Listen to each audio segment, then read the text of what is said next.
bonjour à tous et bienvenue dans Tous au Stade avant la 28e journée de Ligue 1 Conforama.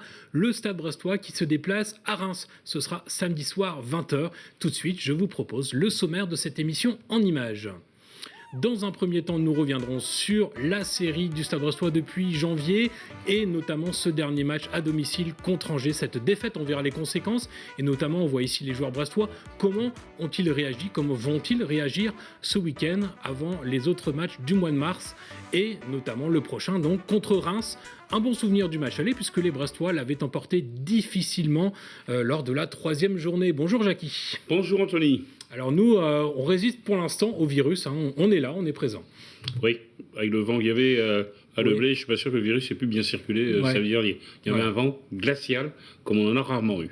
Et alors, on a trouvé quelqu'un d'autre qui était disponible aussi et pas malade tout simplement pour cette émission. Voilà, parce qu'il y a une petite épidémie en ce moment. Alors rien de grave, on rassure les gens pour les joueurs brestois, mais du coup, on fait appel à quelqu'un de solide pour cette émission d'avant-match. C'est l'attaché de presse, Nicolas Rouet. Salut Nico. Salut Anthony, salut Jackie. Dans l'épidémie, vous parliez de la grippe, hein, évidemment. Oui, bien sûr, quoi d'autre? Il y a quelques joueurs qui sont un peu grippés. Oui, voilà. La vraie grippe. Voilà. Bon, on va parler de foot, hein, messieurs, puisque le calendrier, pour l'instant, est maintenu. Hein, on en parlera tout à l'heure, s'il y a des conséquences attendues ou pas concernant la Ligue 1 dans les prochaines semaines. Pour l'instant, Jackie, on va profiter d'entrer dans le dernier tiers du championnat, déjà, pour faire un petit bilan alors des matchs depuis janvier et février, parce que on se rend compte qu'il y a déjà quelques enseignements à en tirer, même si évidemment rien n'est encore joué. On va faire un petit bilan et déjà dire une première chose, c'est qu'avec 34 points en 27 journées, les Brestois sont dans les temps pour le maintien. Sont dans les temps, mais il n'est pas encore acquis. Non, voilà, ça c'est la première information, mais on peut quand même dire que c'est bon signe. C'est un beau parcours, comme on va effectivement le voir depuis le mois de janvier.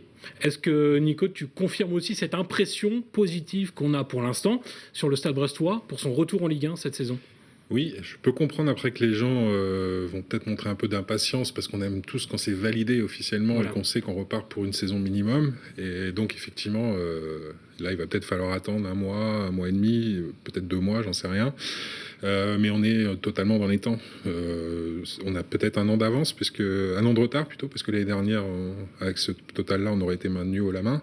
Voilà, déjà. Ça dépend aussi des adversaires, évidemment. Voilà, donc là, cette année, on a une configuration qui est un petit peu différente, avec beaucoup d'équipes qui se tirent la bourre dans le ventre mou, et puis même à la fin, derrière nous aussi, ça voilà. Alors, nous, on est surtout embêtés par le 18e, pour être honnête. Tout à fait. Le 19e et le 20e sont quand même assez loin, mais cette place de barragiste, voilà. Elle est toujours possible pour nous et il va falloir essayer de l'éviter le plus rapidement possible. Si on parle d'image, l'image du club aujourd'hui en Ligue 1, après quelques mois de compétition, on a l'impression que l'image a évolué positivement aussi. On entend parler de la qualité du jeu brestois.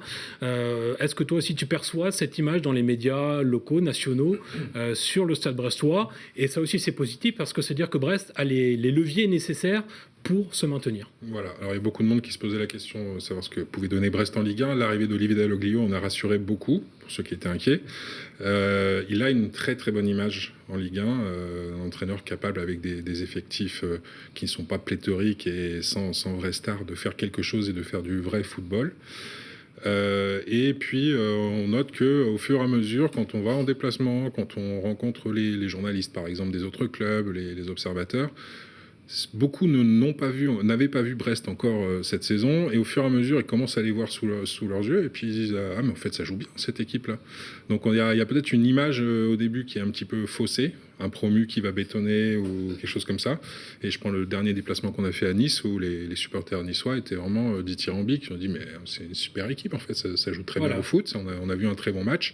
Et voilà, donc ils n'avaient pas dû voir le match avant, 2 matchs de Brest avant, on va pas leur en vouloir puisque nous on voit pas non plus tous les matchs de toutes les équipes. Mais c'est pour ça que je pense qu'on a une bonne image et surtout parce que les gens l'ont vu. Pas une réputation seule. Justement, on va remontrer nous aussi des images des matchs depuis janvier, février. Alors une première série avec des matchs à l'extérieur, puisque Jackie, alors on a vu des bonnes choses et des moins bonnes. Ça avait commencé avec ce match à Toulouse que Brest a gagné brillamment, mais surtout avec cette deuxième mi-temps un peu folle. Brillamment, mais pas effectivement en première mi-temps, puisque si on avait ouvert le score, Toulouse était revenu à 2-1, ce qui n'était pas arrivé depuis fort longtemps, et on a eu un quart d'heure de folie avec 4 buts en deuxième mi-temps. certainement la meilleure quart d'heure que l'on ait pu avoir avant d'aller à Dijon. Plus compliqué à Dijon. Et là, on est retombé un peu dans nos travers, comme ça nous est arrivé dans quelques matchs à l'extérieur, comme à Monaco et autres. Dijon a très bien joué le coup. On a sombré, voilà, avec 3-2. À Rennes, le derby breton, eh bien là, on a montré justement cette solidité. Et les Rennais n'ont pas pu marquer un but. Et on a pris un match nul méritoire. On voit d'ailleurs l'entraîneur rennais féliciter Olivier Dalloglio à la fin du match. Sur le match de Nice, eh bien là aussi, bien que mené 2-0, et pour la première fois de la saison, ce qui montre qu'on est en progrès en déplacement, on revient à 2 partout pour le grand bonheur de quelques supporters brestois qui s'étaient déplacés et les supporters de la Côte d'Azur qui étaient venus nous voir. Oui, et profiter du beau temps parce que c'est pas à Brest qu'on le trouve. Alors, si on parle de ce qu'on a vu sur le terrain, Nicolas, on a vu des scénarios différents sur ces matchs à l'extérieur, mais à chaque fois, Brest trouve le moyen, à part à Dijon, de rapporter quelque chose. Ça, c'est peut-être aussi nouveau, c'est que maintenant, on sent qu'il y a une sorte de maturité sur les matchs à l'extérieur. Ouais, en 2020 notamment, parce que jusqu'au dernier déplacement à Montpellier en 2019, ça a été très très compliqué.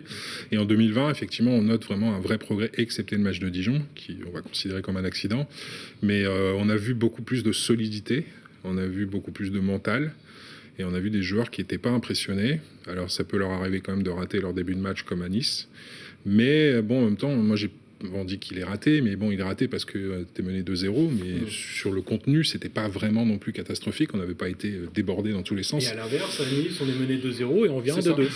Je parle de Nice. Oui, c'est Nice. Je parle du match de Nice. Voilà. Et donc, du coup, voilà, à Rennes, ça avait été très costaud sur un autre thème, mais on aurait sans doute peut-être aussi mérité mieux. S'il y a eu quelques coups de sifflet en notre faveur. Voilà. Donc on voit quand même qu'il y a beaucoup plus d'assurance pour Olivier Dalloglio maintenant avec ses joueurs à l'extérieur. Il a, je pense, moins l'impression d'avoir des jeunes joueurs. Il a souvent parlé de gamins ou d'enfants, des petits garçons. Il a moins cette impression-là maintenant parce que l'équipe a montré qu'elle pouvait être solide et peut-être un peu oublier des fois des principes de jeu offensif parce que le match oblige un petit peu à être comme ça. Mais il y a des points à prendre et il faut les prendre même si c'est qu'un seul point à l'extérieur. C'est toujours intéressant. C'est justement aussi parce qu'on a une équipe joueuse, Jackie, qu'à l'extérieur, parfois, c'est plus compliqué parce qu'on n'est pas là pour bétonner. Donc il y a des matchs où, évidemment, quand en face, il y a des bons attaquants, c'est plus difficile de ramener des points et de ne pas encaisser de but. Oui, il ne faut pas oublier une chose, on est en Ligue 1. Eh oui. On sait qu'on a une équipe pour jouer, allez, on va dire, entre peut-être la 12e et la 20e place, mais sur les équipes qui sont dessus, elles sont supérieures. Et il y a une grande différence, c'est là qu'on la voit avec la Ligue 2, où nous étions les dernières. Rien d'anormal, quoi. Certains joueurs n'avaient jamais joué en Ligue 1, il faut non pas l'oublier. Donc il y a cet apprentissage dont parle souvent Olivier Dalloglio, qui est en train, effectivement, de bien se mettre en place, et c'est pas non plus anormal ce qui est arrivé à l'extérieur en poule allée. Alors, concernant les matchs à domicile, excepté celui contre Angers dont on reparlera juste après, le bilan, il est bon. Il était déjà en début de saison, mais depuis janvier, on a vu, Jackie, une équipe brestoise toujours aussi enthousiaste sur ces matchs à Le Blé, avec le public, avec une belle pelouse, malgré les conditions météo qui sont rarement favorables. C'est sûr que si on avait gardé la pelouse il y a 5-6 ans, on aurait eu un certain nombre de matchs remis. Alors, en tous les cas, ça a permis justement cette belle pelouse d'avoir des belles combinaisons, et notamment ici contre Amiens, et de voir les Brestois l'emporter 2-1 contre un adversaire direct, et ça, faut pas l'oublier. Bordeaux, quand même une grosse écurie. Eh bien, les Brestois font match nul. On était mené 1-0, on vient à 1 partout. On était mené 1-0, voilà, et le public qui est toujours important, qui soutient son équipe, même lorsqu'elle perd, ça étonne les adversaires. Alors ici, Saint-Etienne. Et oui, c'est les Verts. 3 fois plus de budget que Brest, 100 millions d'euros, quand on en a 31. Les Verts qui ont sombré complètement en étant menés 3-0. Certes, en revenant à 3-2 en deuxième mi-temps. Bon, là aussi, interprétation d'arbitrage qu'il y a eu, dont on a déjà largement parlé. Bon, les Brestons ont gagné 3-2 contre Saint-Etienne, qui va mal, voire très mal. Ah ouais, pour eux, ça continue d'être compliqué. Mais les Brestois, en tout cas, avaient pris les 3 points. Ils ont bien fait lors de ce match. Nicolas, quand on voit ces images, forcément, alors on se rappelle aussi des matchs de la saison passée, la montée, les matchs à domicile, qui étaient très enthousiasmants. On a l'impression que cette dynamique-là, elle est restée en début de saison et qu'elle continue, même si, on le verra tout à l'heure, il y a eu cette défaite contre Angers samedi dernier. Clairement. À l'exception du dernier match contre Angers, moi, je n'ai jamais été déçu cette année à domicile. Voilà. L'équipe n'est jamais passée à côté. Elle nous a fait des matchs incroyables, des matchs bons, voire très bons, d'autres corrects, mais il y avait toujours quelque chose. Soit il y avait beaucoup de talent, beaucoup de combinaisons, soit il y avait de la grinta, il y avait un scénario qui faisait que, mais on n'a vraiment jamais été déçus avant ce match contre Angers, où bon, c'est plus lié à l'adversaire, je présume, qui a vraiment bien quadrillé le terrain, et donc ça a donné un match qui n'était pas très agréable à suivre, et je présume à jouer non plus.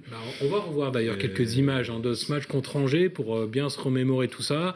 Alors c'était dans des conditions météo pareil un petit peu compliquées. C'est le pire des scénarios, c'est-à-dire contre une équipe comme ça, être mené, ça en revient quasiment à perdre le match automatiquement. Et pourtant il y a eu des occasions, Jackie, on voit ici en première mi-temps, notamment Batokyo. Jusqu'à 35e, 40e minute, on avait vraiment le match en main à plusieurs occasions. Et là, on recule un petit peu, contre-attaque, et c'est toujours comme ça que ça se termine. Un petit trou que voit Bahoken, et il en profite pour voir Angers mener 1-0. Et malgré la deuxième mi-temps, malgré quelques assauts sur cette défense contre Angers, malheureusement, on ne va pas pouvoir marquer le but. C'est un peu dommage. Batokyo, ici, il aurait pu juste, au moment du coup de sifflet de la mi-temps, marquer un but comme il a déjà marqué. Mais ce n'était pas la soirée. Et malgré ces tentatives, celle-ci de Charbonnier, eh bien, le score va rester à 1-0 pour les Angevins. Première défaite à domicile depuis le PSG. Depuis un an, hormis le PSG. Voilà. Et quand tu perds chez toi contre le PSG, peut-on parler de vraie défaite? D'autant plus que le PSG, Nico Rouet, qui est un fan du PSG, on peut le dire, et c'est tout à fait son droit, et c'est parfaitement respectable.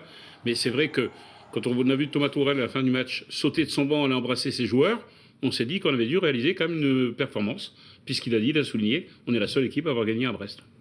Oui, je sais pas, d'accord, Jackie. Oui, c'est vrai. Et ça veut dire qu'on a fait un bon match contre le PSG. Oui, et contre beaucoup d'autres équipes de haut de tableau. Je repense à Lyon, c'était mal goupillé quand même. Il y a une égalisation à 5 minutes de la fin. Je pense au match de Saint-Etienne. Alors, ces équipes-là ne sont pas forcément au classement qu'on espérait, mais c'est quand même des grosses écuries. Tu l'as dit toi-même tout à l'heure en parlant de 3 fois le budget pour Saint-Etienne.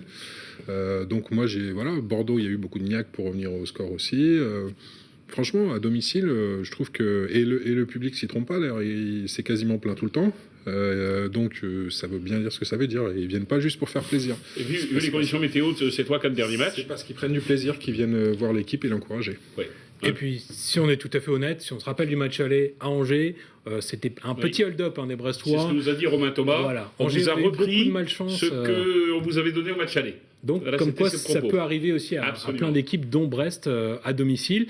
Mais du coup, ça veut dire que maintenant, il faut réagir. Quand on perd un match, là, on venait de faire 4 matchs sans défaite. Là, c'est un coup d'arrêt. Mais derrière, maintenant, l'objectif, c'est au moins de prendre des points sur les prochains matchs. Voilà. Mais encore une fois, cette équipe-là n'a jamais eu de trou non plus. Non, c'est vrai. Grâce à ses résultats à domicile, et ça, on l'a souvent répété, que quand ça allait mal à l'extérieur, on disait attention, le jour où ça ira moins bien à domicile, ça sera dangereux. Et là, ça tombe bien, puisqu'on voit qu'à l'extérieur, on commence à être de mieux en mieux. Alors, on a perdu ce match-là. On en perdra peut-être un autre ou deux encore d'ici la fin de saison à Le Blé. Mais comme on voit qu'il y a d'autres garanties qui arrivent en déplacement, bon, on n'est pas non plus forcément super inquiet. Eh bien, justement, le prochain déplacement, c'est samedi, c'est Reims. Et ça, on vous en parle juste après la pause.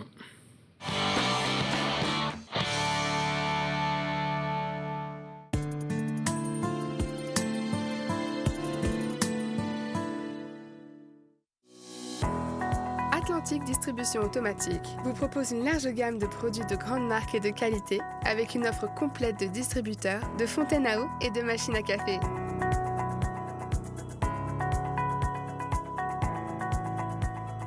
Que vous soyez une grande ou une petite entreprise, nous vous garantissons un service de proximité. Atlantique Distribution, créateur de plaisir. Vous cherchez un crédit immobilier? Avec moncourtiercrédit.com, c'est toujours 0 € de frais de courtage.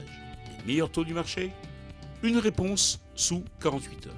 Avec moncourtiercrédit.com, gagnez du temps et de l'argent. Zéro stress pour vos crédits, conso, auto, travaux.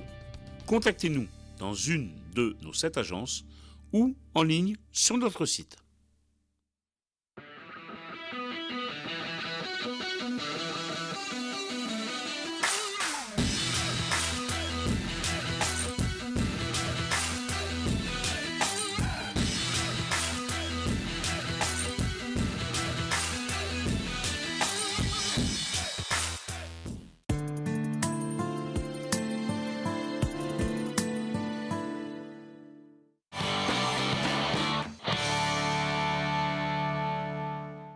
Retour sur le plateau de Tous au Stade, l'avant-match. Brest se rend à Reims samedi soir pour la 28e journée de Ligue 1 Conforama. On va tout de suite, comme d'habitude, faire un petit point sur la situation avant les prochains matchs. Jackie, avec les tableaux, le classement, pour s'apercevoir bien que les choses évoluent petit à petit.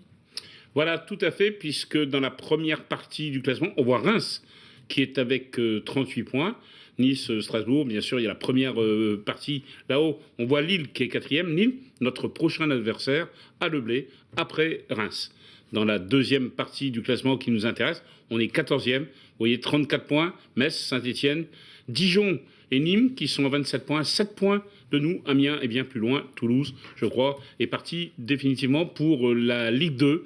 Voilà le classement. Et Angers est repassé devant nous grâce à sa victoire. On va suivre Amiens qui va aller à Nice. Et bien évidemment, Dijon qui va recevoir Toulouse, qui a pris 1 point sur les 51 derniers. Metz qui reçoit Nîmes. Donc c'est un match entre les équipes qui sont derrière nous. Nous donc à Reims. Voilà sur quoi on va s'intéresser sur la prochaine journée. Et effectivement, en allant dans la région du Champagne, j'espère, Nico, qu'on aura une équipe de Brest pétillante. Je craignais ça. Du coup, je réponds pas. Alors, par contre, pour être un peu plus sérieux, précisons quand même qu'il y a actuellement, personne ne l'ignore désormais, des mesures restrictives qui sont prises pour certains événements sportifs. Pour l'instant, Jackie, à l'heure où on se parle, il n'y a pas de restrictions concernant les matchs de Ligue 1 et Ligue 2, mais on va quand même suivre dans les prochains jours ce qui peut se passer concernant ce match à Reims. A priori, ça va jouer. Oui, a priori, ça va jouer. Pour l'instant, il n'y a pas d'information contraire.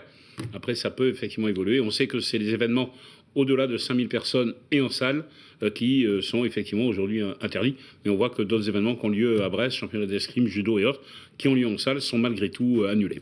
Ce sont les préfets de chaque région qui peuvent au-dessus de 5000 intervenir. personnes. C'est ça. Pour le foot également. Je ne sais pas si au club, d'ailleurs, on a reçu des consignes là-dessus, pas précisément peut-être. Il y a eu quelques consignes reçues. Je crois qu'ils en ont envoyé au club de Ligue 1, Ligue 2, nationale. Donc au centre d'entraînement, il y a des consignes un peu partout de ne pas se serrer la main, de se désinfecter les mains le plus souvent possible. Enfin, précautions élémentaires. Voilà, élémentaire qu'on applique puisqu'on nous a demandé, donc on le fait. Et les protocoles de début de match qui changent un petit peu. Oui, voilà. Allégé. Voilà, pour l'instant, il n'y a pas de... On sait qu'il y a un match à huis clos, notamment en Ligue 2, mais bon, pour l'instant, la Ligue 1 n'est pas impactée. C'est dans l'Oise. Voilà, c'est un foyer de contamination. Un cluster. Voilà, on a été précis sur cette information. On va revenir au football plutôt et parler donc de cette équipe de Reims. Jackie, alors qu'on commence à connaître, on la connaissait déjà en Ligue 2 il y a quelques saisons, une équipe qui nous faisait souvent bonne impression, mais la bonne nouvelle c'est que Brest réussissait plutôt bien au stade de l'Aune. Oui, c'est vrai que les dernières fois que nous sommes allés à Reims, on a plutôt bien réussi. Bon, il y a des équipes qui sont un peu notre chat noir, c'est pas le cas de Reims où on fait match nul, voire on gagne. Et ici, c'est... alors, en quelle année Tokyo en 2017, qui marque le premier but. C'est le dernier match de Charbonnier avec Reims, puisqu'il va se blesser. Il y avait Anthony Weber aussi qu'on a vu tout à l'heure. Et il va être signé ensuite par Grégory Lorenzi. Voilà. Et ça donne un partout avec un Hartog exceptionnel dans les buts. Hartog, Reims avait tiré 23 fois au but. Ce qui avait eu pour don, effectivement... d'énerver le président et moi. Et alors ça, c'est l'année suivante. Là, on peut le dire aussi, c'était un petit hold-up. Brest était allé gagner avec ce but d'Edouard Butin. C'était un cadeau. Un petit cadeau de la défense rémoise. Mais c'est d'autant plus notable que cette année-là, Reims a quasiment pas perdu à domicile et que Reims monte en étant largement premier. Voilà, exactement. C'est peut-être sur ce match-là, alors la blessure de Gaëtan. Je confonds peut-être. Alors oui, c'était l'année juste avant son arrivée. On t'a vu d'ailleurs au bord du terrain. Nicolas. C'était en février, ça je me rappelle très bien, puisqu'il n'a pas rejoué de la saison et qu'il a recommencé en octobre chez nous. C'était un contact avec Bruno Grougy, l'agressif Bruno Grougy. Oui, il a fait exprès là. Connaissant Bruno. Bruno ne fait jamais mal exprès. Voilà. En tout cas, voilà, c'était plutôt des bons souvenirs. Depuis, donc, on l'a dit, Reims est en Ligue 1. Reims qui semble être aujourd'hui, Jackie, un club solide, que ce soit économiquement, financièrement et sportivement, avec le président Caillot. C'est un club qui est très bien géré, effectivement, avec Jean-Pierre Caillot, qui sait aussi vendre des joueurs chaque année, de faire du bon recrutement, qui s'installe tranquillement, comme Angers, en fait. Voilà, c'est des villes qui nous ressemblent un petit peu en taille et qui réussissent en Ligue 1. Eh ben, on va découvrir tout de suite notre rubrique habituelle, l'adversaire, préparé comme d'habitude par Pierre-Yves Cavarec. Samedi, le Stade Brestois 29 va défier Reims lors de la 28e journée de Ligue 1. Un adversaire de taille pour les Tisefs puisque le club champenois semble bien accroché à la première moitié du classement cette saison. Remonté parmi l'élite en mai 2018, le club présidé par Jean-Pierre Caillot a retrouvé une stabilité économique et sportive qui lui permet d'envisager l'avenir avec sérénité. En témoigne la confiance accordée à l'entraîneur David Guillon, ex-directeur du centre de formation depuis bientôt 3 ans. Côté effectif, on mise aussi sur le long terme avec des joueurs d'expérience comme Romao ou Abdelhamid qui vient justement de prolonger de 2 ans. En attaque, si Rémi Houdin a quitté la Marne cet hiver pour rejoindre Bordeaux, Reims a tout de même enregistré le renfort du jeune espoir néerlandais Kai Sirius. Après un redémarrage difficile en janvier, les Rouges et Blancs ont corrigé le tir et restent invaincus depuis 3 journées avec notamment 2 buts à l'extérieur, à Saint-Étienne puis à Monaco. Au stade de l'Aune, c'est plus compliqué cette année et le SDR doit souvent partager les points.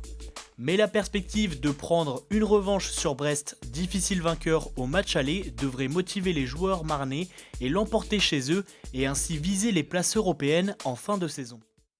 Voilà, objectif Europe peut-être pour les Rémois, mais on l'a vu, à domicile, ils ont un petit peu de mal, ils sont que 15e du classement à domicile, donc pour les Brestois, c'est plutôt intéressant, a priori. Voilà, c'est peut-être le moment de se ressaisir. Voilà. Un petit mot sur l'effectif, Nicolas, pour ce match côté brestois. Alors on l'a dit, il y a quelques joueurs un petit peu malades. Est-ce qu'on peut s'attendre à des forfaits pour ce week-end ? C'est encore trop tôt pour le dire. Voilà.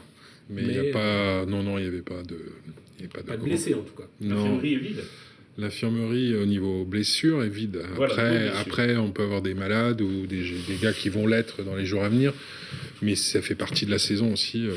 Donc il n'y a pas de grosses inquiétudes et c'est la même chose pour toutes les équipes. Pas de suspendu non plus. On aura le retour. Il a déjà fait son retour Diallo dans le groupe. De Diallo, voilà. Qui là jouera peut-être puisqu'il n'a pas joué contre Angers, il me semble. C'est vrai. Non, il n'est pas entré contre Angers. Il était dans le groupe. Et alors, côté suspension, pas de suspendu pour ce match, mais a priori, Charbonnier serait suspendu pour un troisième Lille. Contre Lille au prochain match. Tenu du carton qu'il a pris après la fin du match, il y a eu les quelques échauffourées. Voilà. Et il a pris un troisième jaune, c'était un peu tendu. Bon, voilà. Il sera suspendu contre Lille. Il passe en commission ce soir et il sera suspendu à partir de mardi prochain. Donc contre Lille. Voilà. Très bien. Et ben voilà, ça c'est précis. Justement, alors le match contre Lille, on connaît déjà l'affiche de ce match, on va la voir ici. Ce qui nous permet de vous dire que la billetterie est ouverte, d'ores et déjà. Si vous voulez réserver vos billets pour ce match, où on fêtera la Saint-Patrick. Voilà, on va d'ailleurs le découvrir avec la Brace Bar. Le lot en jeu, c'est un voyage en Irlande pour aller fêter la Saint-Patrick aussi après coup, d'une valeur de 2 000 €. Donc vous pouvez aussi vous inscrire sur le jeu Brace Bar, dont on fera le tirage au sort sur le plateau, comme d'habitude, la semaine prochaine, Jackie. Voilà, tout à fait. Nicolas, tu sais que tu n'as pas le droit de participer au jeu, donc mets pas ton bulletin dans le... Non, parce que je me disais, par contre, avec 2 000 €, ça fait pas mal de bières.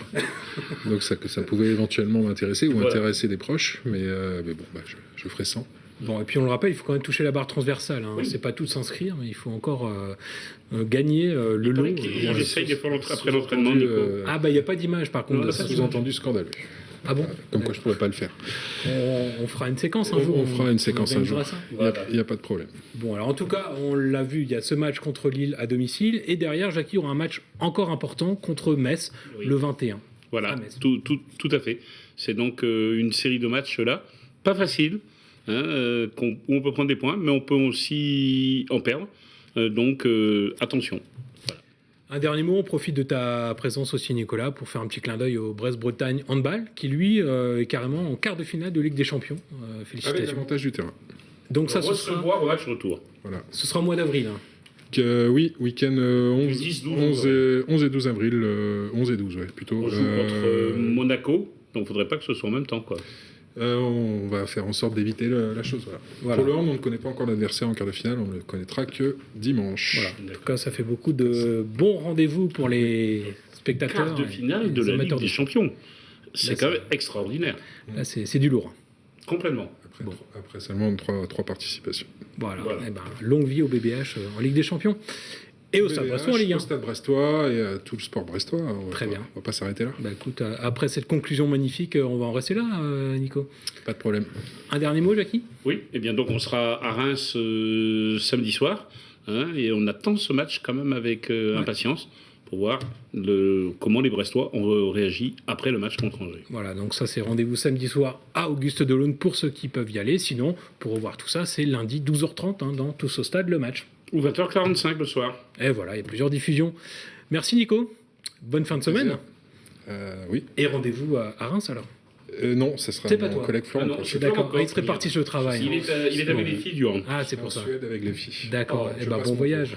Voilà. Ok, il a une vie très, très riche, hein, ce Absolument. Nicolas. Ouais. Merci à tous de nous suivre et à très bientôt sur TBO.